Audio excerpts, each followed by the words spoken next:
তো হে ভিউয়ার্স, কেমন আছেন সবাই? আশা করব সবাই ভালো আছেন। তো আজকে আমরা এক্সপ্লেন করছি পানি মুভিটা। আর এই মুভিটা বানানো হয়েছে খুবই সুন্দর একটা গল্প নিয়ে। আসলে দুইটা লোকাল গ্যাংস্টার যখন একটা মহিলার সাথে মিসবিহেভ করে ফেলে, তারপরে তাদের সাথে কি হয় সেই সমস্ত ভয়ঙ্কর ব্যাপারগুলোই দেখবো আজকের এই ভিডিওতে। যেমন বুঝতেই পারছেন আজকের ভিডিওটা হতে যাচ্ছে খুবই ইন্টারেস্টিং। সো এই জন্য আমি বলবো ভিডিওটা শেষ পর্যন্ত দেখার জন্য, আর নয়তোবা গ্রেট একটা স্টোরি মিস করে ফেলবেন। তো চলুন কথা আর না বাড়িয়ে শুরু করি আজকের ভিডিও। তো এই গল্পের শুরুতে আমরা দেখতে পারি ডন আর বিজু নামের দুইটা গ্যাংস্টারকে। আসলে তারা হচ্ছে লোকাল গ্যাংস্টার, আর তারা দুজনেই পুরো শহরটাকে মাথায় তুলে নিয়েছিল। মানে তারা এমন ক্রাইম করা শুরু করে দিয়েছিল যে তাদের জন্য এই ছোট শহরের সমস্ত মানুষজন বিরক্ত হয়েছিল। আসলে আমরা জানতে পারি যেই শহরে তারা বাস করে এই শহরের বেশিরভাগ মানুষই গ্যাংস্টার, আর এটাকে গ্যাংস্টারদের শহর হিসেবেও সবাই চিনত। এখানে সবচেয়ে বড় যে গ্যাংস্টার ছিল তার নাম ছিল গিরি, যার কিনা একটা বিশাল বড় গ্যাং বাহিনীও ছিল। আর তার এই গ্যাংটা এত বড় ছিল যে তারা পুলিশদেরকে পর্যন্ত বিরক্ত করে দিয়েছিল। যদিও আমরা দেখতে পারি পুলিশ কমিশনার এখানে সমস্ত মানুষজনকে নিয়ে মিটিং করা শুরু করে, যাতে করে গিরি আর তার লোকজনকে আইডেন্টিফাই করে যেই কোনো ওয়েতে তাদেরকে ধরে শহরটাকে শান্ত করা যায়। কিন্তু আমরা দেখতে পারি এখানে যে বাকি পুলিশ অফিসাররা ছিল তারা কমিশনারকে বলে যে স্যার, আপনি তো নতুন এসেছেন, এই জন্য ব্যাপারগুলো এখনও বুঝে উঠতে পারছেন না। আমরা তো এখানে কয়েক বছর ধরে চাকরি করছি, আমরা বছর ধরে তাদের বিরুদ্ধে বিভিন্ন প্রমাণ ম্যানেজ করার ট্রাই করছি। আমরা এটা খুব ভালো করেই জানি যে যখন এখানে কোনো ক্রাইম হয় সেটা গিরি অথবা তার গুন্ডারাই করে, কিন্তু তারা এমন করে ক্রাইমগুলোকে করে যে আমরা তাদের বিরুদ্ধে কোনো প্রমাণও পাই না। আর যদি কোনো টুকটাক প্রমাণ পেয়েও যাই, তাহলে আমাদের ডিপার্টমেন্টে তাদের হয়ে কাজ করা এমন অনেকগুলো অফিসার আছে যারা কিনা সেই প্রমাণগুলোকে লোপাট করে দেয়। সো এই জন্য তাদের বিরুদ্ধে প্রমাণ ম্যানেজ করা আর তাদের বিরুদ্ধে অ্যাকশন নেওয়া পুরোপুরি ইম্পসিবল একটা ব্যাপার। তবে তখন সিনিয়র আবার তাদের সবাইকে ঝাড়ি দিয়ে বলে যে তাহলে এখন আমরা কি করব? আমরা হাতের উপরে হাত রেখে বসে থাকবো? এমনটা তো কোনোভাবেই সম্ভব হবে না, কারণ যেই কোনো ওয়েতে তাদেরকে ধরতে হবে, কারণ জনগণের নিরাপত্তা দেওয়া আমাদের দায়িত্ব। আর তাদের মতো এত ছোটোখাটো গুন্ডারা যদি পুলিশদের এই অবস্থা করে, তাহলে বড় গুন্ডারা কি করবে? এমনটা কোনোভাবেই আমরা হতে দিতে পারি না। আর তখন অন্যদিকে আমরা দেখতে পারি ডন আর বিজুকে, যাদেরকে একটা অর্ডার দেওয়া হয়েছে রমেশ নামের একটা লোককে মারার জন্য। আসলে এই অর্ডারটা তাদেরকে যে দিয়েছে সেই লোকটার রমেশের সঙ্গে জমি নিয়ে কোনো একটা ঝামেলা ছিল। আসলে সেই লোকটা রমেশের জমি জোর করে কিনতে চাচ্ছিল, তবে রমেশ কোনোভাবেই সেই জমিগুলো বিক্রি করতে চাচ্ছিল না। এই জন্য সেই লোকটা এই দুইজনকে রমেশকে মারার অর্ডার দিয়ে দিয়েছে। আর আমরা দেখতে পারি তারা একেবারে খোলা বাজারের মধ্যে, মানে সমস্ত মানুষের মাঝখানে এটিএমের মধ্যে গিয়ে রমেশকে খুন করে ফেলে। আর তারা এত সূক্ষ্মভাবে এই খুনটা করে যে বাজারে থাকা হাজার মানুষের মধ্যে একটা মানুষও বুঝতে পারে না যে এখানে এত বড় একটা ক্রাইম হয়ে গেছে। আর তখন এদিকে আমরা দেখতে পারি গিরি তার ওয়াইফ গৌরীকে নিয়ে চলে আসে তার অফিসে, কারণ আজকে হচ্ছে তার বোনের বার্থডে। এই জন্য তার বোনের বার্থডে কীভাবে তারা সেলিব্রেট করবে সেইটা নিয়ে প্ল্যান প্রোগ্রামিং করার জন্যই তারা এখানে সবাই চলে এসেছে। আর তখন আমরা জানতে পারি যে এখানে গিরির একটা কাজিনও আছে, যে কিনা একজন আইপিএস অফিসার, যে কিনা চাইলেই গিরির বিরুদ্ধে খুব সহজেই প্রমাণ জোগাড় করতে পারে, তবে সে এমনটা করছে না। আর তাছাড়া আমরা জানতে পারি রমেশ নামের যেই লোকটাকে একটু আগে ডন আর বিজু মিলে মেরেছিল, সেই লোকটাও গিরিরই গ্যাংয়ের একজন মেম্বার ছিল, কিন্তু এখন তো তার মৃত্যু হয়ে গেছে। আর অন্যদিকে বিজু আর ডন রমেশকে মারার পরে সবার সাথে মিলেমিশে নিজেদেরকে নির্দোষ প্রমাণ করার জন্য তারাই চিৎকার করে সবাইকে বলা শুরু করে যে দেখো এখানে একটা লাশ পড়ে আছে। এই জন্য মানুষজন চিল্লাচিল্লি করা শুরু করে, দৌড়াদৌড়ি করা শুরু করে, আর খুব শীঘ্রই এখানে পুলিশও চলে আসে।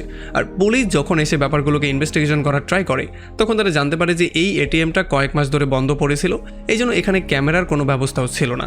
তবে যেহেতু পুলিশদেরকে তার কাজ করতেই হবে, এই জন্য তারা প্রমাণ জোগাড় করার জন্য লেগে পড়ে, মানে রমেশের খুনিকে বের করার প্রতিশ্রুতি তারা সবাইকে দেয়। আর এরপরে পুলিশ সেই সমস্ত মানুষজনের সাক্ষ্য গ্রহণ করা শুরু করে যারা সবাই প্রথমে লাশটাকে দেখতে পেয়েছিল, যাদের মধ্যে ডন আর বিজুও ছিল। আর যেহেতু ডন আর বিজু এখানের স্থানীয় বাসিন্দাই, এই জন্য তাদের বিরুদ্ধে পুলিশ তেমন কোনো প্রমাণও পায়নি, মানে তাদের বিরুদ্ধে কোনো ক্রাইমের মামলাও ছিল না। সো এই জন্য পুলিশ তাদের বিরুদ্ধে সন্দেহও করতে পারছিল না। এই জন্য তাদের সবার কথাবার্তা শুনে তাদের নাম্বার নিয়ে পুলিশ তাদেরকে এই ওয়ার্নিং দিয়ে ছেড়ে দেয় যে যতদিন এই কেসটা চলছে ততদিন আমাদেরকে না জানিয়ে কোনোভাবে এই শহরের বাইরে যাবে না। আর আমরা দেখতে পারি তারা খুব সহজেই পুলিশের কথাগুলোকে মেনে সেখান থেকে বেরিয়ে চলে আসে। তো এরপর আমরা দেখতে পারি ডন আর বিজু একটা মার্ডার করার পরে অনেক বেশি হ্যাপি হয়ে গিয়েছিল। আর তারা চিন্তা করেছিল যেহেতু শহরের মধ্যে এত বড় একটা কাণ্ড আমরা করে দিয়েছি আর পুলিশ আমাদেরকে ধরতেও পারেনি, তাহলে তো আমরা আরও বড় কাণ্ড করতেই পারবো।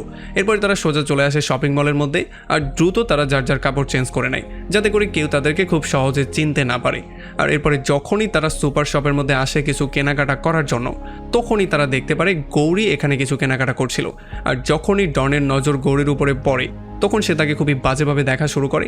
আর যেহেতু গৌরীকে দেখার পরে তার একটু লালসাও চলে এসেছিল, এই জন্য সে তার পাশ দিয়ে যাওয়ার বাহানা করে তাকে টাচ করারও ট্রাই করে।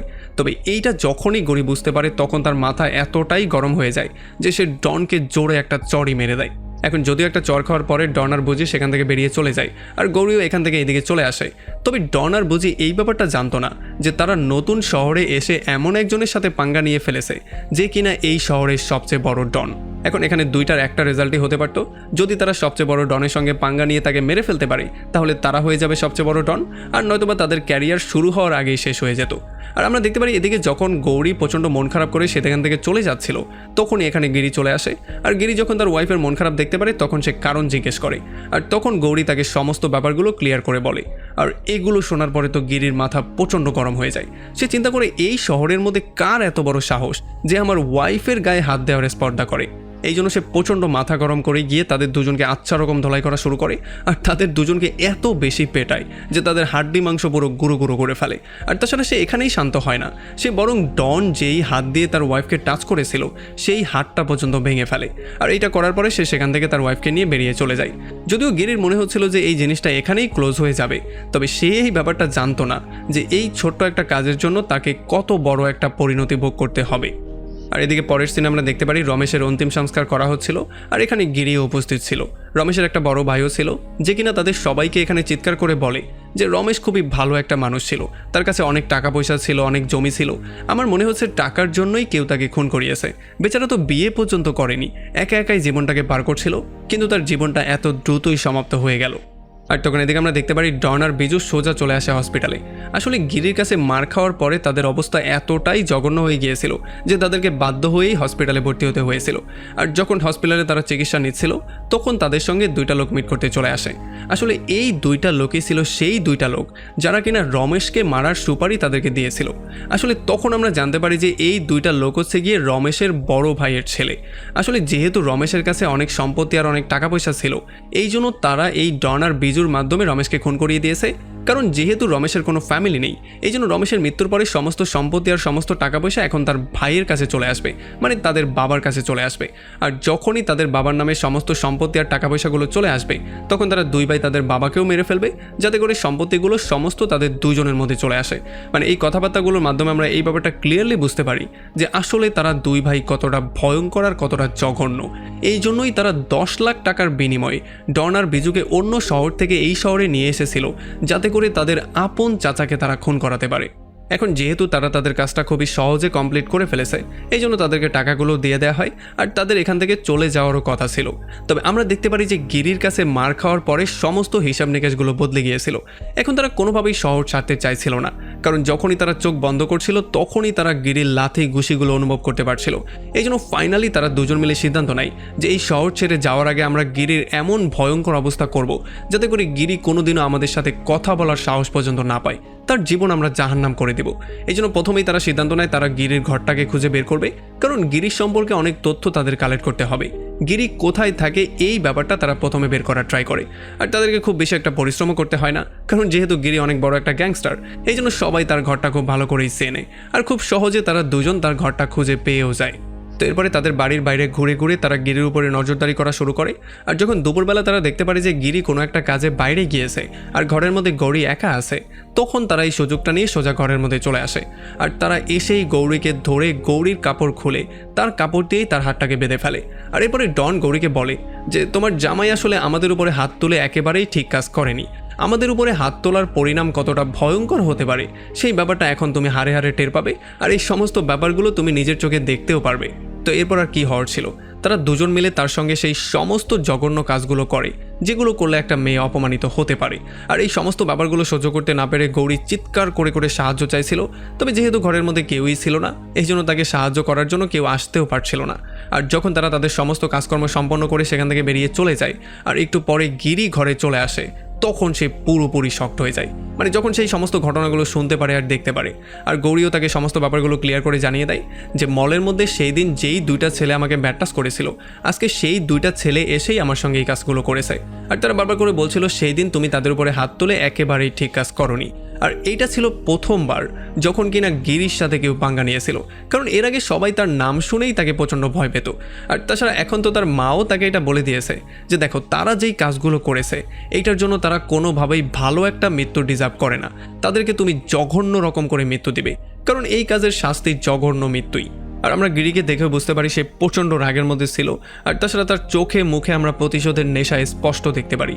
আর এরপরে আর কি হওয়ার ছিল, গিরি তার সমস্ত লোকজনকে লাগিয়ে দেয় ডন আর বিজুকে খুঁজে বের করার জন্য। আর তাছাড়া সে সবাইকে এটা জানিয়েও দিয়েছিল যে কোনোভাবেই যাতে করে পুলিশ এই খবরটা জানতে না পারে, কারণ সে কোনোভাবেই চাইছিল না যে তাদের দুজনকে পুলিশ ধরে থানার মধ্যে ভরে ফেলুক, যাতে করে সে আর প্রতিশোধ নিতে না পারে।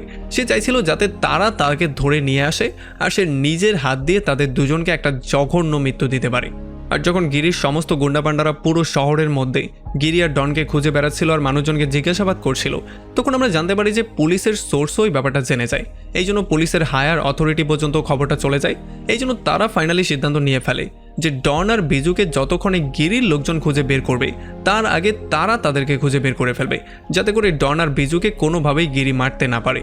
আর এদিকে গিরির লোকজন যখন একটু ভালো করে ইনভেস্টিগেশন করা শুরু করে তখন তারা ফাইনালি এই ব্যাপারটাও জানতে পারে যে রমেশ নামের যে লোকটার মৃত্যু কিছুদিন আগে হয়েছিল, যে কিনা তাদের গ্যাংয়ের হয়েই কাজ করতো, তাকেও আসলে তারা দুজনই মেরেছিল।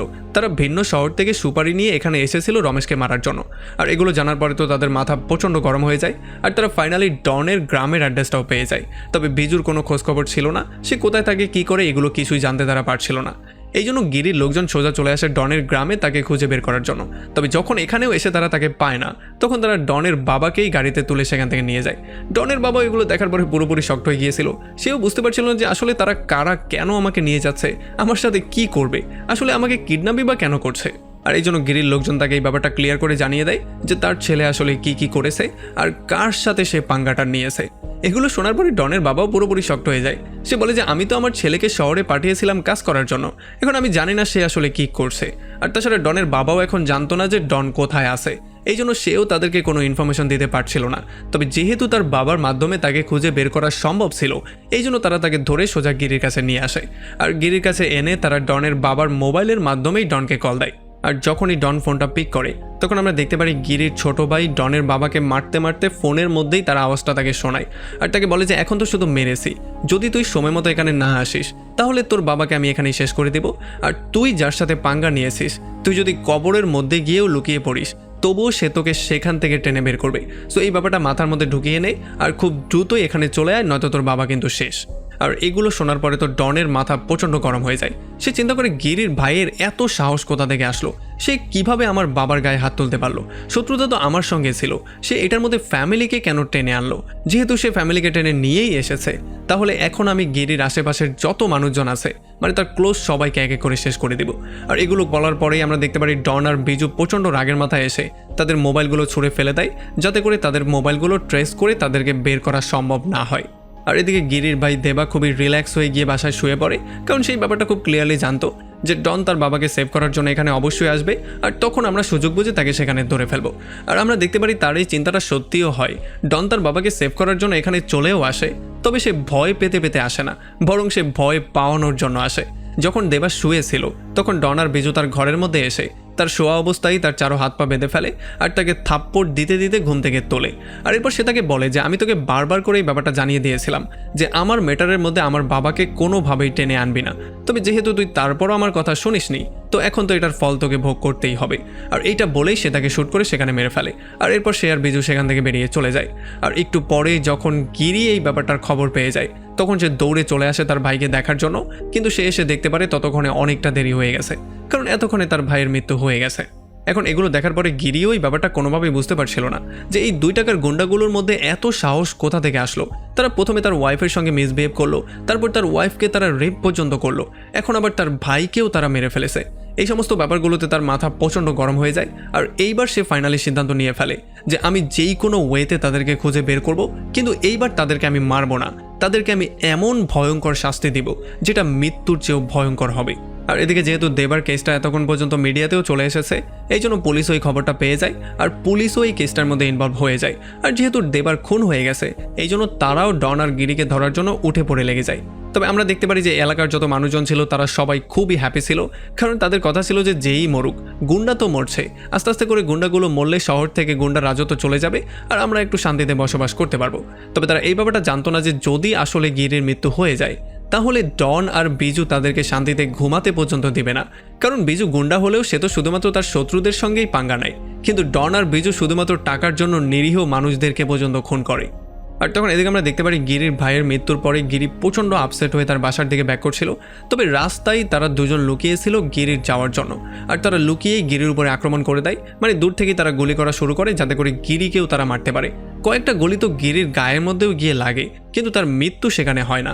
এই জন্য সে গাড়িটাকে থামিয়ে তার রাইফেল নিয়ে বেরিয়ে যখনই তাদের উপরে শ্যুট করার ট্রাই করে তখন তারা দুজন বাইক নিয়ে সেখান থেকে পালিয়ে যাওয়ার ট্রাই করে, আর গিরিও গাড়ি নিয়ে তাদেরকে ফলো করা শুরু করে, কারণ অনেক দিন পরে ফাইনালি তারা তার সামনে এসেছে।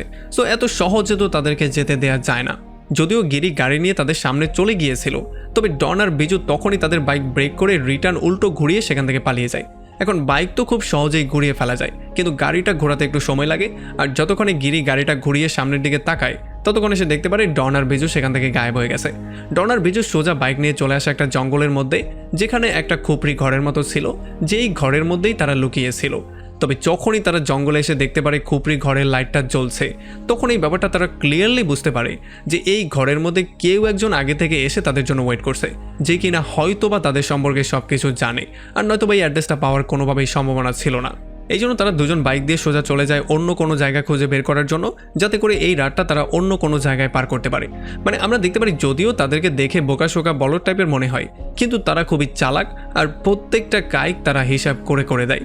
তবে এইবার যখন তারা দ্বিতীয় ঠিকানা খুঁজে বের করার ট্রাই করছিল তখন আবারও গিরি তাদের সামনে চলে আসে, আর এইবার গাড়ি ড্রাইভ করে সে ফাইনালি তাদেরকে ধরেই ফেলে। সে খুবই স্পিডে গাড়ি ড্রাইভ করে তাদেরকে সামনে থেকেই অ্যাক্সিডেন্ট করে দেয়। কিন্তু তাদের ভাগ্য অনেকটাই ভালো ছিল, কারণ যেখানে অ্যাক্সিডেন্ট হয়েছিল সেখানে ছিল একটা ব্রিজ আর নিচে ছিল পানি। এই জন্য অ্যাক্সিডেন্ট হওয়ার সঙ্গে সঙ্গে তারা ব্রিজ থেকে সোজা নিচের দিকে পড়ে যায়, আর পানির মধ্যে পড়ার জন্য তারা সেখান থেকে সহজেই পালিয়ে যেতে পারে। গিরি আর তাদেরকে ধরতেও পারে না। যদিও তাদেরকে ধরতে না পারার জন্য গিরির মাথা প্রচণ্ড গরম হয়ে গিয়েছিল, তবে গিরি কোনোভাবেই শান্ত বসে থাকার মানুষ ছিল না। সে যেই কোনো ওয়েতে তাদেরকে খুঁজে বের করার প্ল্যানিং করছিল, আর যেই কোনো ওয়েতে তাদেরকে মৃত্যুর চেয়েও ভয়ঙ্কর মৃত্যু দেওয়ার প্ল্যানিং করছিল। আর এরপরে এদিকে আমরা দেখতে পারি পুলিশরা ফাইনালি সেই দুই ভাইকেও অ্যারেস্ট করে ফেলে, যেই দুই ভাই ডন আর বিজুকে সুপারি দিয়েছিল রমেশকে মারার জন্য। যেহেতু তারা তাকে ধরে ফেলেছে এই জন্য তারা এই ব্যাপারটা জেনে গিয়েছে যে আসলে রমেশের আসল খুনি কারা ছিল। তবে তাদের দুজনকে এখনও পুলিশ খুঁজে পায়নি, এই জন্য তাদেরকে ধরা এখনও বাকি ছিল। তো এরপরে রাতের বেলা আমরা দেখতে পারি গিরির শালা দীপক চলে আসে ডনের গ্রামে, আর তার নেবারদের সঙ্গে মিট করে সে তাদেরকে কিছু টাকা দেয়, যাতে করে যদি ডন এখানে চলে আসে তাহলে তারা তাকে ইনফর্ম করে দিতে পারে। আর এই টাকাগুলো দিয়ে যখন সে বাসার দিকে ব্যাক করছিল তখনই তার সামনে ডন আর বিজু চলে আসে।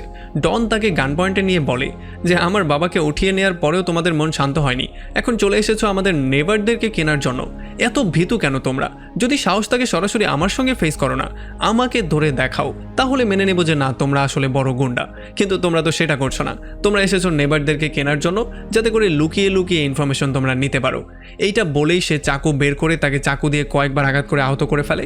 আর এরপরে গিরিকে জ্বালানোর জন্য সে দীপকের ফোন দিয়েই গিরিকে কল দেয়, আর সে তাকে বলে যে তোর শালা এখন জীবন আর মৃত্যুর সন্ধিক্ষণে দাঁড়িয়ে আছে, যদি সময় মতো এসে তাকে সেভ করতে পারিস তাহলে করে ফেল। আর এটা শোনার পরে দ্রুত গিরি চলে আসে তার শালাকে সেভ করার জন্য, আর সৌভাগ্যক্রমে সে সঠিক সময় এখানে চলেও আসে। আর যখন তাকে দ্রুত নিয়ে হসপিটালে ভর্তি করা হয় তখন ডক্টররা তাকে জানিয়ে দেয় তার তেমন কোনো ক্ষতি হয়নি, সে এখন আউট অফ ডেঞ্জার আছে। আর তখনই পুলিশরা চলে আসে গিরির সঙ্গে কথাবার্তা বলার জন্য, আর তাদেরকে বলে যে দেখো এই কেসটা এখন আমাদের হাতে আছে, আমরা ডন আর বিজুকে খুঁজে বের করার সম্পূর্ণ ট্রাই করছি, আমরা যখনই তাকে পাবো তখনই তাকে ধরে জেলের মধ্যে ভরে ফেলবো, সো এইটার মধ্যে তুমি ইন্টারফেয়ার করতে এসো না। তবে আমরা দেখতে পারি গিরি প্রচণ্ড রাগের মাথায় তাদেরকে বলে যে তোমরা তো কতদিন ধরে এই কাজ করছো, তোমাদের এই কাজ করার মাঝখানেই প্রথমে আমার ভাইকে মরতে হয়েছে, এখন আমার শালাও একেবারে মৃত্যুর মুখে চলে গিয়েছিল, এখন আমি কি ওয়েট করবো একে করে আমার ফ্যামিলির সমস্ত মেম্বারদের মৃত্যুর জন্য?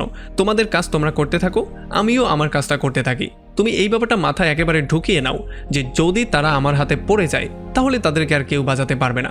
আর এই সমস্ত ব্যাপারগুলো শোনার পরে পুলিশরাও পুরোপুরি চুপ হয়ে যায়, কারণ তাদের কাছেও বলার মতো কোনো কথা ছিল না। আর তখন এদিকে আমরা দেখতে পারি গিরির পুরো ফ্যামিলি প্রচণ্ড টেনশনের মধ্যে ছিল, তারা বুঝতেই পারছিল না এই আক্রমণগুলো থেকে নিজেদেরকে তারা কি করে প্রোটেকশন দিবে। তবে আমরা দেখতে পারি ডন আর বিজু থামার নামই নিচ্ছিল না, তারা এইবার টার্গেট করে ফেলে গিরির মাকে। যখন গিরির মা হসপিটালের লিফটের মধ্যে ছিল তখন তারাও সেই লিফটের মধ্যে চলে আসে, তাও বোরকা পরে। আর এরপর একটা ছুরি বের করে তারা তার মায়ের উপরেও আক্রমণ করে দেয়, কিন্তু সৌভাগ্যবশত তাকেও কোনো রকমে সেভ করে ফেলা হয়। আর এই সমস্ত ব্যাপারগুলো জানার পরে গিরির মাথা আরও বেশি গরম হয়ে যায়, কারণ সে বুঝতেই পারছিল না যে এই 2 টাকার গুন্ডারা তাদেরকে এত বিরক্ত করে দিয়েছে যে এক এক করে তার ফ্যামিলি সবার উপরে আক্রমণ করে ফেলছে, কিন্তু সে কিছুই করতে পারছে না। সে শুধু বসে বসে এই রং তামাশাগুলো দেখছে। সে জানতো যে যদি তাদেরকে এখন থামিয়ে দেওয়া না যায় তাহলে এক এক করে তার সমস্ত ফ্যামিলি মেম্বারকে তারা মেরে ফেলবে। তবে তখনই গিরির কাছে গিরির বন্ধু ফোন দেয়, আর সে বলে যে ডন আর বিজু পুলিশের কাছে সারেন্ডার করেছে, তাও আবার সকলের সামনে। সো এই ব্যাপারটা এখন সবাই জানে। আর এটা শোনার পরে গিরি দৌড়ে চলে আসে পুলিশ স্টেশনে, আর সে এসে দেখতে পারে সত্যি সত্যিই ডন আর বিজু পুলিশের কাছে সারেন্ডার করেছে, আর এখন তারা জেলের মধ্যে আছে। এইটা দেখার পরে তো তার মাথা প্রচণ্ড গরম হয়ে যায়। তার তো ইচ্ছা করছিল জেলের মধ্যে ঢুকেই তাদের দুজনকে সেখানে মেরে ফেলে। তবে পুলিশরা তাকে শান্ত করে বলে যে দেখো, তাদের উপরে এতগুলো চার্জেস আমরা লাগিয়েছি যে তারা সারা জীবনেও আর জেল থেকে বেরোতে পারবে না। আর তখন আমরা জানতে পারি আসলে এই ব্যাপারটাই ছিল তাদের দুজনের প্ল্যান। আসলে তারা এটা জানতো যে যদি তারা সারেন্ডার করে ফেলে তাহলে পুলিশ তাদের উপরে অনেকগুলো চার্জেস লাগাবে, যে জন্য তাদের অনেকগুলো বছর জেলও হতে পারে। কিন্তু পুলিশ গিরি আর তার লোকজন থেকে তাদেরকে প্রোটেকশন দিবে, কারণ এই ব্যাপারটা এখন পুলিশের দায়িত্ব হয়ে যাবে। আর তাছাড়া তারা এই ব্যাপারটাও জানতো যে কয়েক বছর জেল কাটার পরে টাকা পয়সা খাইয়ে তারা যে কোনো ওয়েতে জেল থেকে বেরিয়েও চলে আসতে পারবে, আর গিরির লোকজনও তাকে আর কিছু করতে পারবে না। আর গিরি ওই ব্যাপারগুলো ক্লিয়ারলি জানতো যে আসলে তাদের প্ল্যানিংগুলো কী চলছে আর তারা কী রকম করে চিন্তা করছে। এই জন্য প্রথমে গিরি তো সেখান থেকে বেরিয়ে চলে আসে, কারণ এখন পুলিশের সামনে তো আর সে চাইলেও কিছু করতে পারবে না। এই জন্য সে সেখান থেকে সোজা বাসায় চলে আসে। কিন্তু যখন পরদিন তাদেরকে কোর্টে হাজির করা হচ্ছিল তখন গিরি তার স্নাইপারদের সাহায্য নিয়ে দূর থেকেই তাদের দুজনের উপরে শুট করে দেয়। আর যেহেতু গুলি হয়েছে এই জন্য এখানে একটা হট্টগোল শুরু হয়ে যায়, আর পুলিশরাও তাদের দুজনকে খুব সহজেই সেভ করে সেখান থেকে দ্রুত হসপিটালের দিকে নিয়ে আসে, কারণ যাতে করে তাদেরকে একটা সুচিকিৎসা দিতে পারে। আর এই ব্যাপারটা সরাসরি খবরে চলে আসে, এই জন্য এখানে সমস্ত মানুষজন এই ব্যাপারটা জেনে যায়। এখন আমাদের তো মনে হচ্ছিল গিরির প্ল্যানটা হয়তো বা ফেল হয়ে গেছে, কিন্তু আসলে ব্যাপারটা ছিল একটু ভিন্ন। আর আমরা দেখতে পারি পুলিশ তো চারপাশে খুবই কড়া গার্ড লাগিয়ে দিয়েছিল, কারণ তারা চাইছিল না যাতে করে গিরির লোকজন কোনোভাবেই এদের দুজনকে উঠিয়ে নিয়ে যায়, কারণ এটা তাদের রেপুটেশনের একটা ব্যাপার। আর তাছাড়া এখানে তাদের সেফটি দেয়াটাও তাদের দায়িত্ব ছিল। তবে আমরা দেখতে পারি যে গিরির বন্ধু তারা যেই ওয়ার্ডের মধ্যে ছিল সেই ওয়ার্ডের দেয়ালটাই ফুটো করে ফেলে, আর এরপরে তাদের দুজনকে সেখান থেকে কিডন্যাপ করে সোজা সেখান থেকে নিয়ে চলে আসে জঙ্গলের মাঝখানে। আর পুলিশ এই সমস্ত ব্যাপারগুলো দাঁড়িয়ে দাঁড়িয়ে দেখা ছাড়া আর কিছুই করতে পারছিল না। এরপরে আমরা দেখতে পারি জঙ্গলের মধ্যে একটা বিশাল বড় ঘর, যেই ঘরের মধ্যে ডন আর বিজু ছিল, আর সেখানে চলে আসে গিরি। আর এখানে আমরা জানতে পারি গিরিকে আটকানোর মতো আর এখানে কেউ নেই। গিরি যেই রকম করে ইচ্ছা তাদেরকে মারতে পারবে, তাদের থেকে যেই কোনো ওয়েতে সে চাইলে প্রতিশোধ নিতে পারবে। তবে যেহেতু গিরি প্রমিস করেছিল সে তাদেরকে এত সহজে মারবে না, এই জন্য সে এক এক করে তাদের হাড্ডি মাংস ভাঙা শুরু করে। সে প্রথমেই তাদেরকে আচ্ছা রকম ধলাই করা শুরু করে, কারণ তার ফ্যামিলির সাথে তারা যা যা করেছে সেগুলো বলে বলে পেটানোর মধ্যেও একটা মজা আছে। এই জন্য সে তাদেরকে পুরো আদমরাই প্রথমে করে ফেলে। তবে এই মার খাওয়ার পরেও ডন গিরিকে বলে যে তুই কেমন গুন্ডা, তোর এত এত মানুষজন থাকা সত্ত্বেও আমরা ছোটোখাটো 2টা গুন্ডা মিলে এই শহরের সবচেয়ে বড় গুন্ডার ঘুম হারাম করে দিয়েছি, তার পুরো ফ্যামিলিকে ইনসিকিউরিটির মধ্যে ফেলে দিয়েছি। সো এই জন্য যদি এখন আমরা মরেও যাই তাহলেও আমাদের কোনো দুঃখ থাকবে না, কারণ আমরা একটা বিশাল বড় ধামাকা করতে চেয়েছিলাম যেটা আমরা অলরেডি করে ফেলেছি। আর এরপর আমরা দেখতে পারি তারা তার ওয়াইফের কথা বলেও তাকে রাগানোর ট্রাই করে। তারা বলে সত্যি বলতে তোর বউ একটা কড়া জিনিস। আর এই সমস্ত ব্যাপারগুলো শোনার পরে তো তার মাথা আরও বেশি গরম হয়ে যায়, তার ধৈর্যের লিমিট ক্রস হয়ে যায়। এই জন্য সে তাদের দুজনকে প্রথমে ঝুলিয়ে ফেলে, আর দুজনের গায়ে বম লাগিয়ে প্রথমে সে ডনকে মেরে ফেলে, এরপর বিজুকে ব্লাস্ট করিয়ে মেরে ফেলে। আর এই মৃত্যুগুলো ছিল খুবই ভয়ঙ্কর রকমের মৃত্যু। তো এমন করেই ফাইনালি গিরি তার বদলাটাকে কমপ্লিট করেছে, আর সে সবাইকে এই ব্যাপারটা জানিয়েও দিয়েছে যে আসলে এই এলাকার সবচেয়ে বড় গুন্ডা কে। আর এমনই একটা ভয়ঙ্কর পয়েন্টে এই পুরো মুভিটা এখানেই শেষ হয়ে যায়। সো আমাকে কমেন্ট করে জানান কেমন লাগলো ভিডিও। যদি ভিডিও ভালো লাগে তাহলে অবশ্যই একটা লাইক করবেন, আর যদি এখনও আমাদের চ্যানেলটা সাবস্ক্রাইব করে না থাকেন তাহলে প্লিজ করে ফেলুন। তো আমাদের দেখা হবে অন্য কোনো ভিডিওতে অন্য কোনো একদিন। Till then, take care.